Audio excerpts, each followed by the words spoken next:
नमस्ते। आज हम बात करेंगे डिप्रेशन के कुछ छुपे हुए लक्षणों की।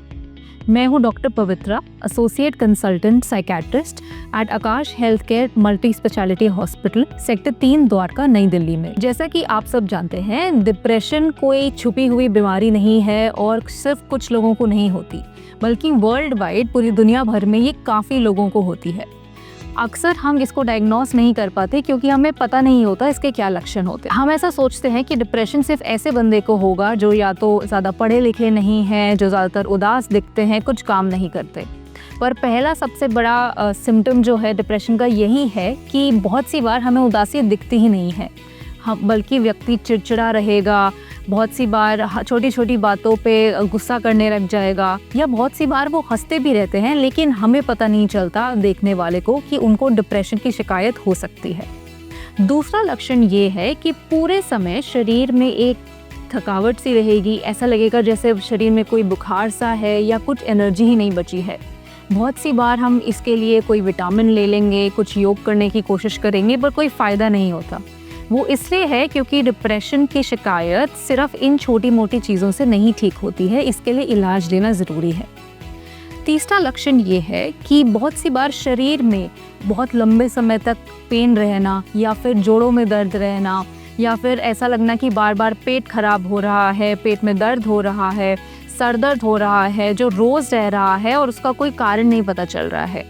ये भी डिप्रेशन में हम काफ़ी लोगों में देखते हैं, स्पेशली उन महिलाओं में जो 30 से 40 साल की उम्र के बीच की होती हैं। अगला लक्षण डिप्रेशन का ये होगा कि नींद कभी कभी या तो पूरी तरह से चली जाती है कि जब हम रात को सोने जाते हैं तब बेड पे हमें बहुत देर तक लेटने के बाद भी नींद नहीं आती, या एक बार नींद आने के बाद में वो बार बार खुल जाती है।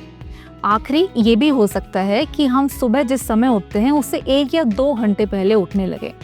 अक्सर ये भी देखा जाता है कि इंसानों को ज़रूरत से ज़्यादा नींद आने लगती है, जैसे कि दिन भर सुस्ती रहना, और नींद आ भी जाए फिर भी वो उठने के बाद में फ्रेश फील नहीं करते। पांचवा लक्षण ये है कि हमारे एपेटाइट मतलब हमारे खान पान में भी फ़र्क पड़ता है।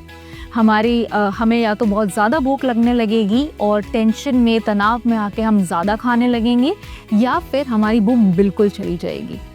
ऐसा अक्सर हम सोचते हैं कि ये कोई हार्मोन की वजह से हो सकता है या कोई इन्फेक्शन की वजह से हो सकता है, पर काफ़ी बार वो एक डिप्रेशन का लक्षण होता है। सातवां लक्षण ये होता है कि अक्सर जो लोग ने कभी भी ज़िंदगी में पहले ऐसा ना किया हो, वो लोग भी शराब या स्मोकिंग, इन सब चीज़ों की तरफ जाने लगते हैं।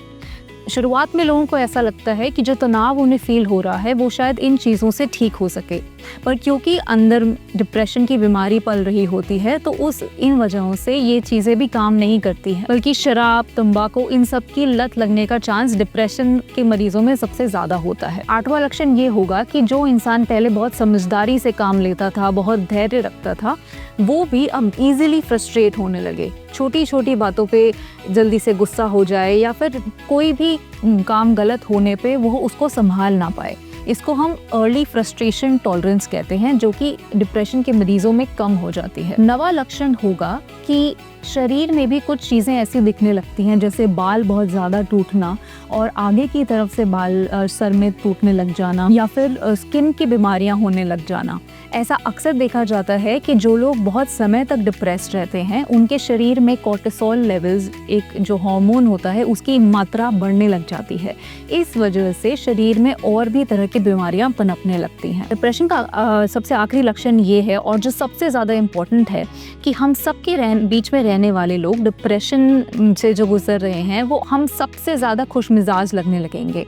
जल्दी से आप कुछ भी बोलेंगे ज़ोर ज़ोर से हंसने लगेंगे, बहुत जल्दी जवाब देने लगेंगे, और आपको ये लगेगा कि शायद वो बहुत छोटी बात पे हंस रहे हैं, और बहुत सी बार आपको ये भी शक हो सकता है कि कोई हंसने वाली बात ना हो फिर भी वो हंसने लगे। डिप्रेशन हर इंसान में अलग अलग तरीके से आता है। ये इन्फेक्शन और बाकी बीमारियों से अलग है क्योंकि इसके लक्षण हर इंसान में अलग तरीके से आएंगे। लेकिन जब भी लगने लगे कि लेकिन इलाज लेना तब बिल्कुल ज़रूरी है जब हमारी रोज़मर्रा की ज़िंदगी में तनाव बढ़ने लगे और हम अपने रोज़ की चीज़ें ना कर पाएं, चाहे वो पर्सनल लाइफ में हो, सोशल लाइफ में हो या आपके काम में हो। अगर आपको भी लगता है कि आपको इलाज की ज़रूरत हो सकती है तो आकाश हेल्थ केयर पे कॉल या व्हाट्सएप या फिर यहाँ आके आप हमें विजिट करें। हम थेरेपी या काउंसलिंग और दवाइयों की मदद से आपकी ज़रूर मदद करेंगे और साथ में मिल के बात करेंगे कि क्या इलाज की ज़रूरत है और क्या नहीं। नमस्कार।